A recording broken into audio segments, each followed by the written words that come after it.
The glass made a soft squeak as Tejo wiped it clean. His hands moved with careful precision, each motion smooth and exact.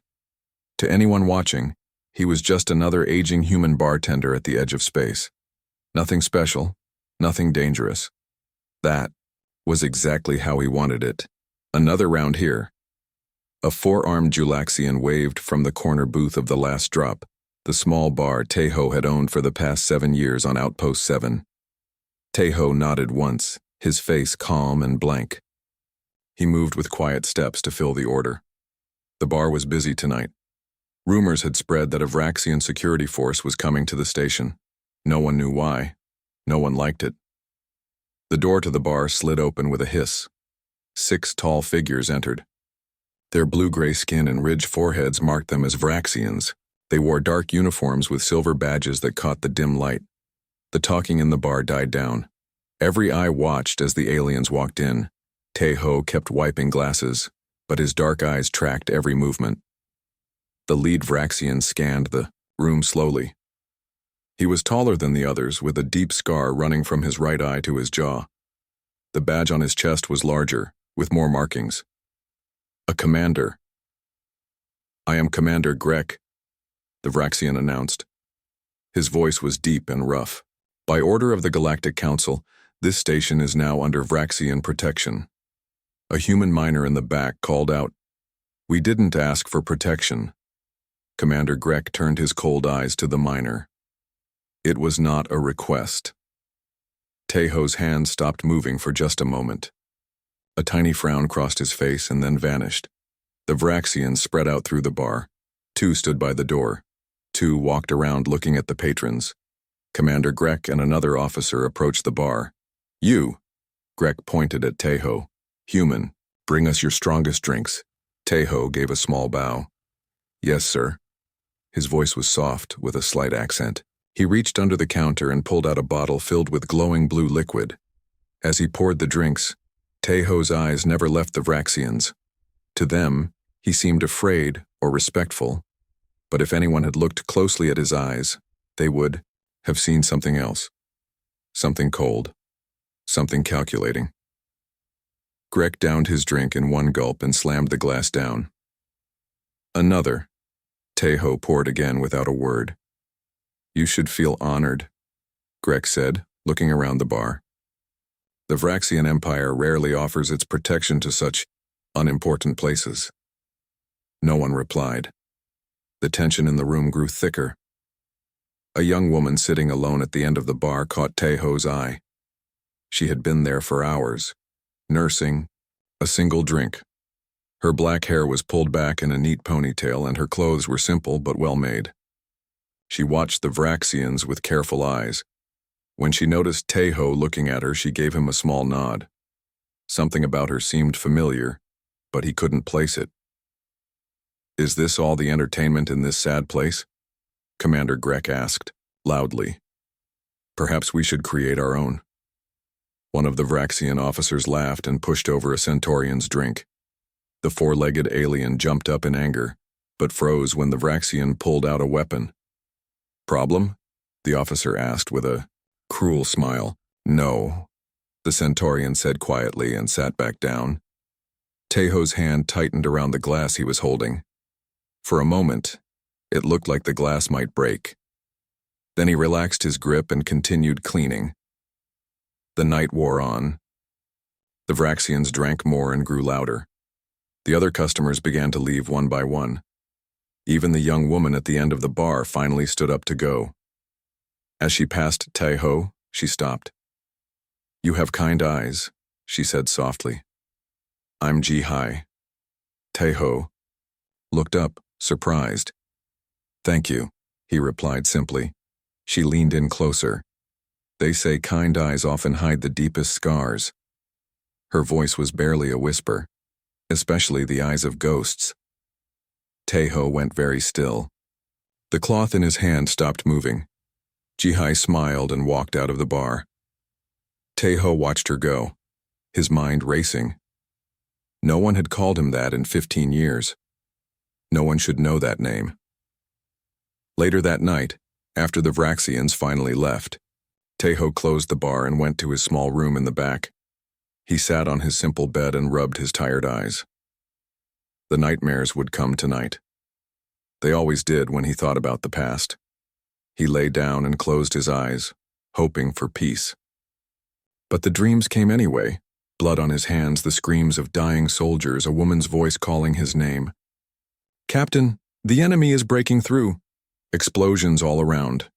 The smell of burning metal and flesh. His team, his family, falling one by one. A face he loved, covered in blood. Her last words, "Win this war, my ghost. Win it for all of us." Tejo woke with a gasp covered in sweat. His heart pounded in his chest. He sat up and put his head in his hands. "Just dreams," he whispered to himself. Just the past. But the past never stayed buried for long. The next morning, Tejo opened the bar early. He moved slowly, his body aching from a night of bad sleep. As he stocked bottles on the shelves, the door opened. A man stumbled in, holding his side. Blood seeped between his fingers. His face was bruised, one eye swollen shut. Tejo dropped the bottle he was holding. "Dakho." The wounded man looked up. "Captain," he whispered, "I found you." Tejo rushed forward and caught Dakho as he collapsed. He helped him to a chair and quickly locked the door. "What happened? Who did this?" Tejo asked as he examined. "The wound. Vraxians," Dakho said through clenched teeth. "They're not here for peacekeeping, Captain. This is an invasion." Tejo shook his head. "I'm not a captain anymore. That life is over." "No." Dakho grabbed Tejo's arm with surprising strength. "The war never ended. It just went quiet. And now they're making their move." Tejo pulled away. "I can't go back to that. I won't." "They killed everyone else," Dakho said. "Everyone who knew about Project Dawnbreaker. I'm the last one. And they'll find me soon." "What is Project Dawnbreaker?" Tejo asked, his curiosity winning over his desire to stay uninvolved. "A weapon. Here, on this station. The Vraxians are going to use it to destroy Earth." Tejo's face went pale. He stood up and paced across the room. "I'm just a bartender now," he said, but his voice lacked conviction. "You were never just anything, Captain."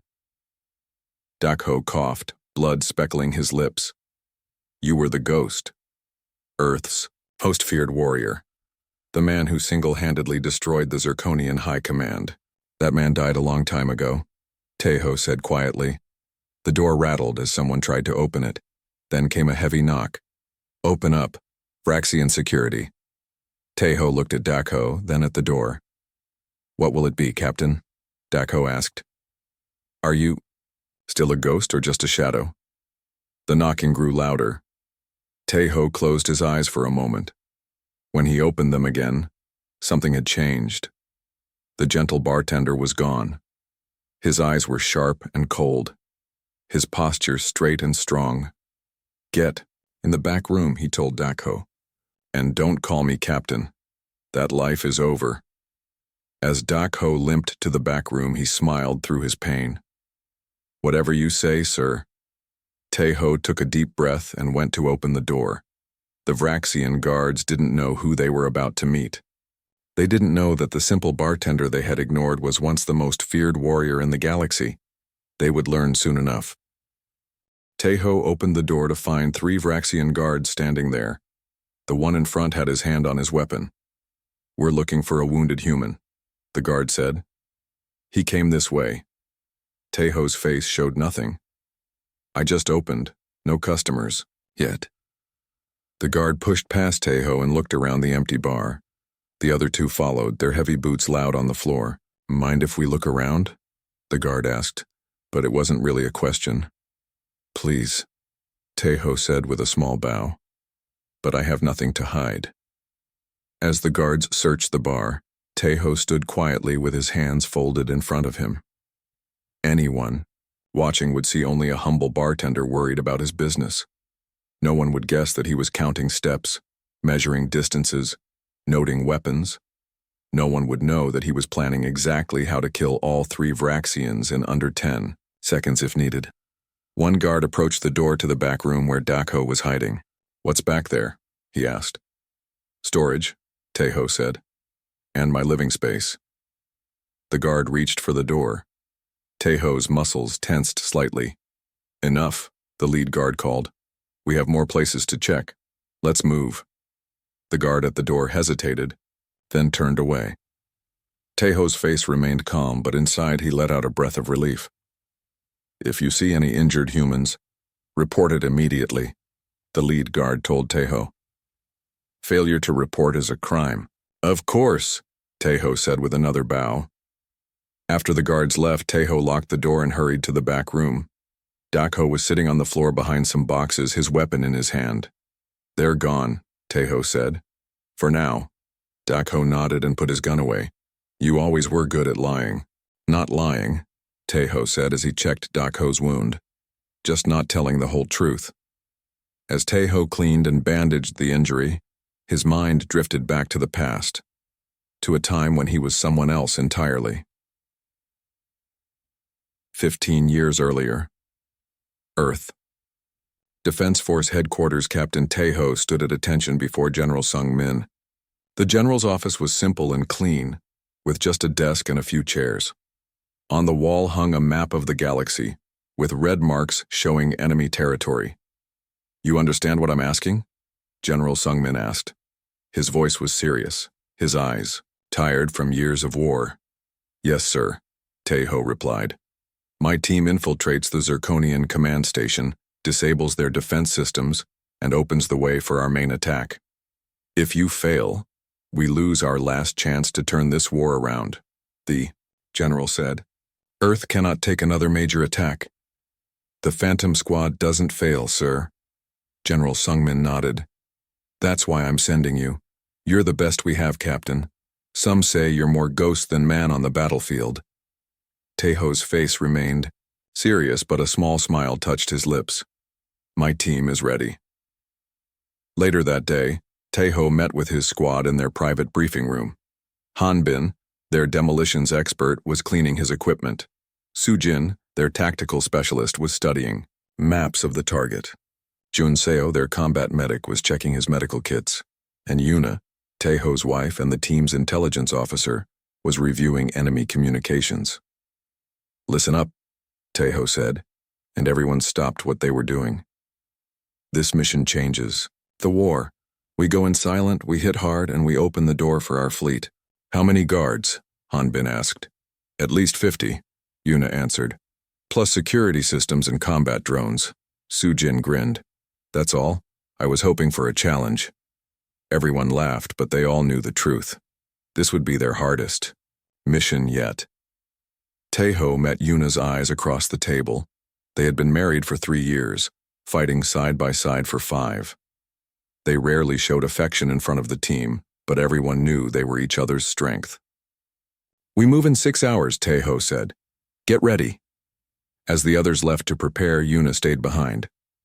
"You're worried," she said. It wasn't a question. Teho nodded. "Something feels wrong. The intel came too easily." Yuna touched his hand.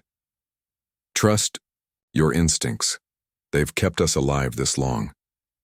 If anything happens to you..." She cut him off. "Nothing will happen. We're ghosts, remember? We go in, we haunt them, and we disappear." Teho pulled her close and kissed her forehead. "We go. Together we come back together." But they didn't all come back. The mission was a trap. The Zirconians knew they were coming. The team fought bravely, completed the mission, but at a terrible cost. Hanbin died, disabling the main reactor. Sujin fell, covering their escape. Junseo was hit trying to save a wounded comrade, and Yuna died in Taiho's arms, her blood soaking his uniform. "Win this war, my ghost," she whispered with her last breath. "Win it for all of us." Something broke in Taiho that day. Something human died with Yuna. What remained was just the ghost. For the next year, he fought alone. No team, no backup. Just one man bringing death to every enemy commander he could find. The Zirconians put a price on his head. Their allies, the Vraxians, named him their top target. but no one could catch a ghost. The war ended with Earth's victory, but Taeho found no peace. When the fighting stopped, he disappeared. The legendary warrior became a story, a myth soldiers told in quiet moments. No one knew what happened to Earth's most feared warrior. Captain? Captain, are you listening? Dakho's voice pulled Taeho back to the present. He blinked and finished tying the bandage. Don't call me that, Taeho said. That man is gone. No, Dakho said. He's just hiding and we need him now more than ever. Taeho stood up and walked to a small sink to wash the blood from his hands. What exactly is Project Dawnbreaker? It's a weapon the Zirconians were developing before they fell. When they lost the war, the Vraxians took it. They've spent 15 years completing it. What kind of weapon? The kind that can destroy a planet, Dakho said grimly. And they brought it here to Outpost 7 because it's the perfect firing position to hit Earth. Taeho dried his hands slowly. How do you know this? I was part of the intelligence team tracking it. We were getting close, so the Vraxians hit us. First, killed everyone but me. And you came here because I need the ghost, Dakho said simply. We all do. The door to the bar rattled again. This time, a soft knock followed. Taeho moved silently to the door and looked through the small viewing panel. It was Ji-Hai, the young woman from the night before. He hesitated, then opened the door just enough to see her. We need to talk, she said in a low voice. About Yuna. Taeho's face went pale. He hadn't heard that name spoken aloud in 15 years. Who are you? He asked, his voice suddenly hard. I told you. I'm Ji-Hai. She took a deep breath. Yuna's sister. Taeho stared at her for a long moment. Now he could see the resemblance, the same determined eyes, the same proud chin. You'd better come in, he said at last, and opened the door wider. As Ji-Hai stepped inside, alarms began to sound throughout the station. Red emergency lights flashed in the corridor. What's happening? Taeho asked. Ji-Hai's face was grim. The Vraxians are making their move. They're arresting all humans on the station. The PA system crackled to life. Attention all residents of Outpost 7. This station is now under full Vraxian control. All humans are ordered to report to security checkpoints for processing. Resistance will be met with force. Taeho closed and locked the door. He looked at Ji-Hai, then at the wounded Dakho in the back room. The time for hiding was over. Taeho moved quickly around his small living space, gathering supplies. Ji-Hai watched him with curious eyes. You don't seem surprised by any of this, she said. I've been expecting something, Taeho replied. Just not this soon. He knelt beside his bed and pulled up a loose floor panel. Ji-Hai gasped when she saw what was hidden underneath. Weapons, communication devices, and a black uniform unlike any standard military gear. For someone who left that life behind, you came prepared, she said. Taeho didn't answer. He pulled out a small medical kit and brought it to Dakho, who was resting against the wall. This will help with the pain, he said as he gave Dakho an injection. Thanks, Captain, Dakho said, his color already improving. Good to see you. Haven't forgotten everything. Taeho turned to Ji-Hai. How did you find me? It wasn't easy, she said. After the war, when you disappeared, I started looking. Yuna was my only family. I needed to know what happened to her husband. And now? Taeho asked. What do you want from me? The same thing everyone wants from a ghost, Ji-Hai said. Justice. Loud explosions shook the station. Dust fell from the ceiling. They're breaking into the residential section, Ji-Hai said. We don't have much time. Taeho looked at his hidden gear, then at the door to his bar. His face showed his struggle. I hung up that uniform for a reason, he said quietly. And now you need to put it back on, Ji-Hai replied. For the same reason. Another explosion, closer this time. The lights flickered. Captain, Dakho said, Project Dawnbreaker will be ready in less than 24 hours. Once it is, Earth dies. Taeho closed his eyes for a moment. When he opened them, his decision was made. Get him somewhere safe, he told Ji-Hai. I need To check something. Taeho slipped out of the back room and into his bar. He moved silently to the front windows and looked out at the station's main corridor.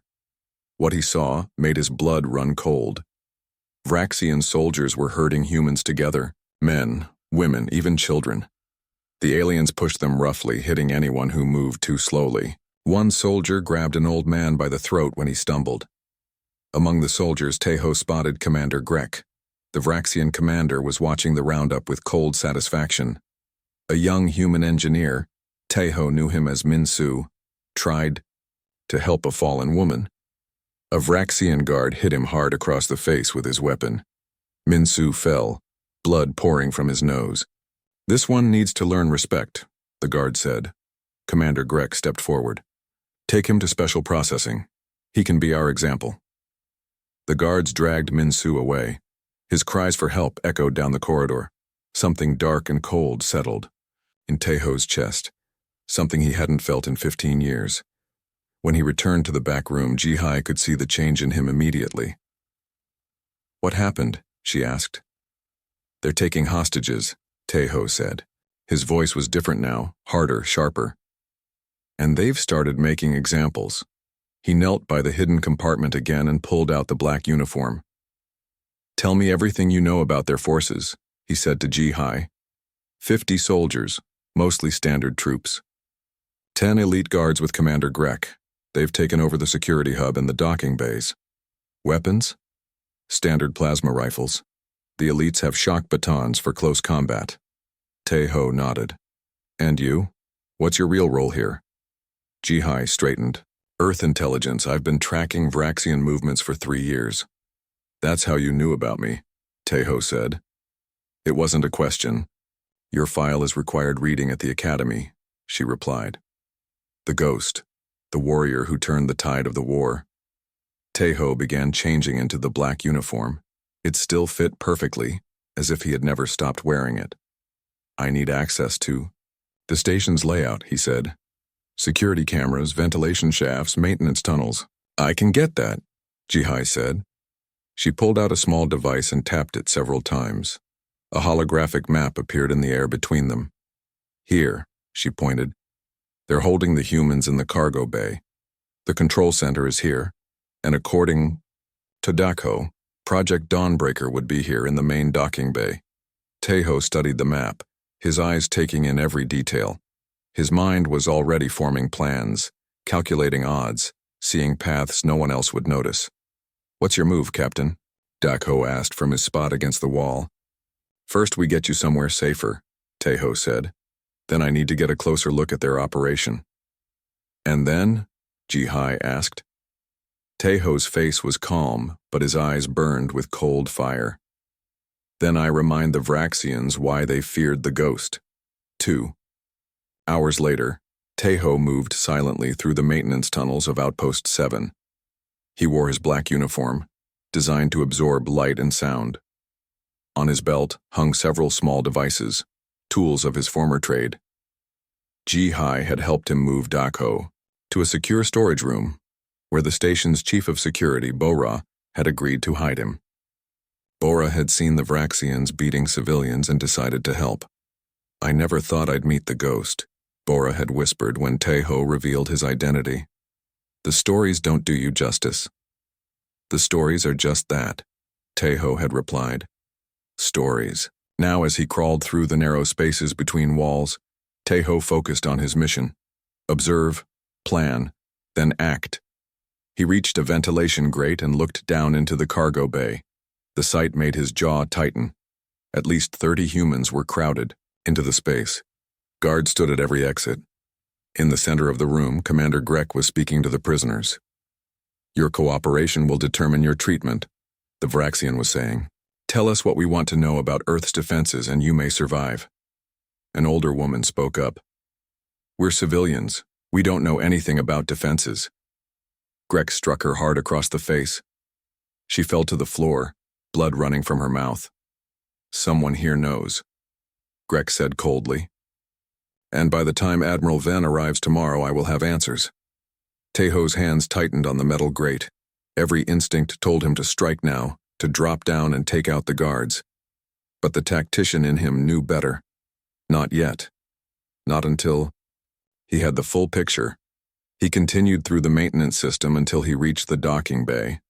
There, through another grate, he saw it. Project Dawnbreaker.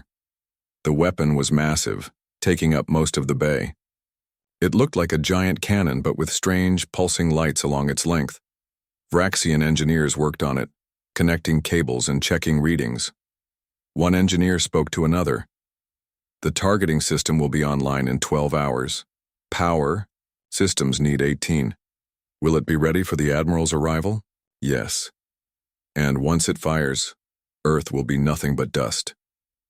Tejo had seen enough. He made his way back to the bar, entering through a hidden panel in the storeroom wall. Ji-Hai was waiting for him. What did you find? It's worse than we thought, Tejo said. They're planning to fire the weapon tomorrow when some admiral arrives. They're also interrogating humans for information on Earth's defenses. Did you see their full force? Tejo nodded. 53 soldiers total. 12 in the cargo bay with the hostages, 10 with the weapon, the rest patrolling or in the control room. Can one man really? I've faced worse odds, Tejo said simply. The door to the bar suddenly opened. Tejo moved, like lightning, pushing Ji-Hai behind him and drawing a weapon in one smooth motion. 2 Vraxian guards stood in the doorway. For a second, they stared at Tejo in his black uniform, not recognizing the bartender they had ignored before. It's the one began to shout, but he never finished the word. Tejo moved faster than seemed possible. One moment he was across the room, the next he was between the guards. 2 quick strikes, and both aliens lay unconscious on the floor. Get their weapons, Tejo told Ji-Hai, and help me move them inside. As they dragged the guards into the bar, Ji-Hai looked at Tejo with wide eyes. I've never seen anyone move that fast, she said. There's a reason they called me the Ghost, Tejo replied. Outside, an alarm began to sound. A voice came over the station speakers. All units alert. Human resistance detected in Section 4. Find and eliminate all opposition. Tejo checked his weapon. It begins now. Stay here and barricade the door after I leave. Where are you going? Ji-Hai asked. Tejo's eyes were cold and determined.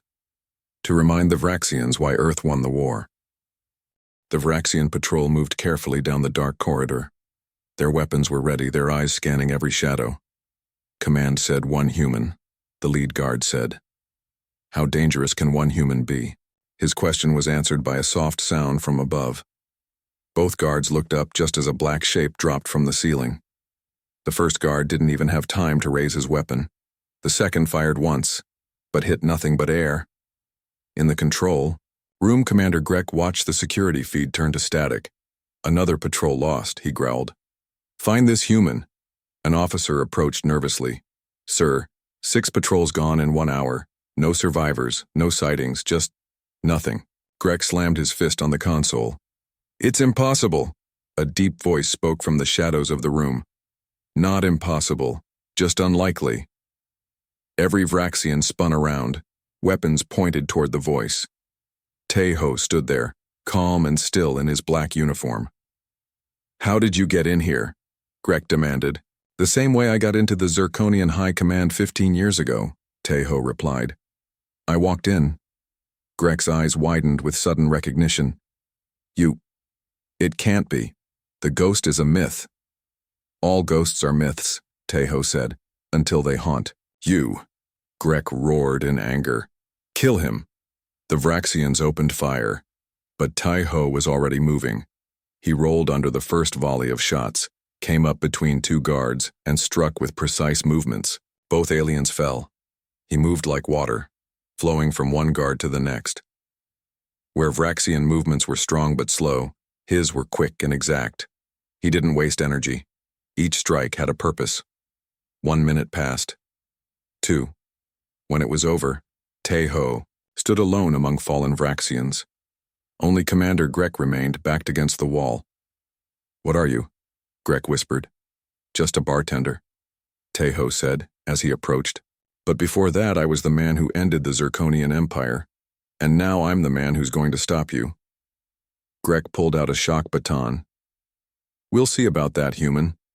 The Vraxian swung the weapon with impressive speed, but Teho was faster. He ducked under the swing and struck Grek's ribs. The commander grunted but didn't fall. You're strong, Teho admitted. But strength isn't everything. They fought across the control room, a dance of power versus skill. Grek landed a blow that sent Teho sliding across the floor. Teho rolled to his feet, a thin line of blood on his cheek.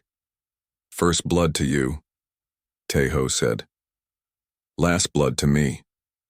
Grek charged again, but this time Teho was ready. He sidestepped, grabbed the commander's arm, and used the Vraxian's own momentum to throw him into the wall. Before Grek could recover, Teho struck 3 times.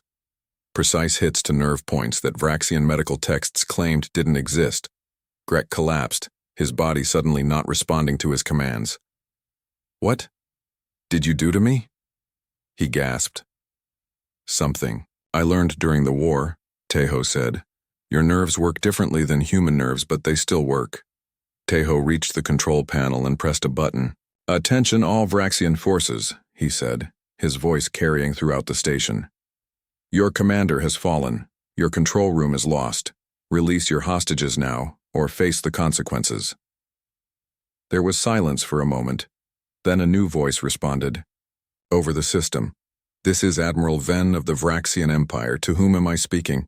Teho paused, then answered. This is the Ghost. A long silence followed. When the voice spoke again, it was lower, almost respectful. I thought you were dead. That's the thing about ghosts, Teho replied. We're already dead. My ship will dock in 10 minutes, Admiral, Ven said. Perhaps we can discuss terms. The only terms are simple, Teho said. Leave this station. Leave Earth space. Never return. Or what? Or I'll do to your empire what I did to the Zirconians. Another pause. 10 minutes, Ghost. We'll talk then. The communication ended. Teho immediately tapped his own communicator. Jihai, can you hear me? Yes, her voice came back. What's happening? The Vraxians in the cargo bay suddenly seem nervous. I've taken the control room, Teho said. But we have a new problem. Admiral Ven is arriving early. I need you to free the hostages while I deal with Project Dawnbreaker. On my way, Jihai replied. Teho looked at Grek, who was still paralyzed on the floor. You won't stop this, the commander said. Admiral Ven is not like me. He fought in the war. He knows what you are. Good, Teho replied. Then he'll know to be afraid. Teho moved quickly through the station, using his knowledge of the layout to avoid the remaining Vraxian patrols. When he reached the docking bay, he found the weapon, Project Dawnbreaker, almost ready. The engineers were making final adjustments. He took them out silently, one by one, until he stood alone before the massive weapon. How do I disable you? He muttered, studying the complex controls. A soft hiss announced the opening of a door. Teho turned, ready to fight, but it was Bora, the station's security chief. Need help? She asked. You know how this works? Teho asked. Bora nodded. I've been watching them build it. I can shut it down, but I need time. How much time? 5 minutes, maybe less. Teho checked his watch. Admiral Ven docks in 3 minutes. Get started, I'll handle the Admiral. As Bora worked on the weapon, Teho positioned himself near the main airlock. He could feel the station shake slightly as the Vraxian ship connected. The airlock door opened. 6 elite Vraxian guards stepped out first, their weapons raised. Behind them came a tall, distinguished Vraxian with a face Teho recognized from intelligence briefings during the war. Admiral Ven, the Admiral's eyes found Teho immediately. So, the ghost lives. For now, Teho replied. You've caused quite a disturbance, Ven said, walking forward. The guards moved with him, keeping their weapons trained on Teho. 15 of my soldiers dead or injured. My commander defeated. Impressive for one human. I'm not here to impress you, Teho said. I'm here to stop you. Ven smiled coldly. You can't stop what's already begun. Project Dawnbreaker will fire with or without me. No, it won't, a female voice called from behind the weapon. Bora stepped out, wiping her hands on her uniform. It's disabled permanently. Ven's face darkened with anger. Kill them both, he ordered his guards. What happened next would later be described by survivors as impossible. Teho moved with inhuman speed, drawing a small device from his belt and throwing it between the guards. A flash of light blinded everyone for a second. When vision returned, 3 guards were down and Teho was among the others. His movements were precise, economical, deadly. In 20 seconds, all 6 elite guards lay unconscious. Ven stood alone, his face showing real fear for the first time. How? He whispered. Practice, Teho said simply. You can't defeat an entire empire, Ven said, backing away. I don't need to, Teho replied. I just need to send a message. What message? That Earth is protected. The station's speakers suddenly came to life with Jihi's voice. Teho, the hostages are free, but the Vraxians have set the station to self-destruct. 3 minutes until detonation. Ven smiled. It seems we both lose, Ghost. Teho grabbed the Admiral by his uniform. Get your ship ready for evacuation. Now. Why would I help you? Ven asked. Because ghosts can haunt the living or the dead, Teho said coldly. Your choice which you want to be. 2 days later, Teho stood in his rebuilt bar on Earth's orbital station. All the humans from Outpost 7 had been evacuated before the explosion. The Vraxian fleet had retreated from Earth space after Admiral Ven's capture. Ji-Hai entered, followed by Dakho, who was walking with a cane but looking much healthier. The official report just came in, Ji-Hai said. The Vraxian Empire has signed a new peace treaty. They're withdrawing from all human territories.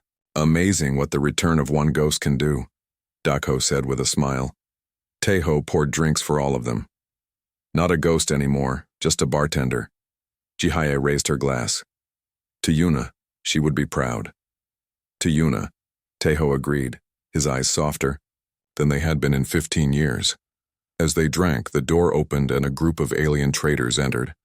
They stopped when they saw Teho and whispered among themselves, Is that him? The ghost? The one who defeated an entire Vraxian fleet? They say he can move through walls. They say he can't be killed. Teho smiled slightly as he picked up a glass to clean. Let them talk. Let them wonder. The legend would protect Earth better than any weapon. Sometimes being underestimated was the greatest advantage of all.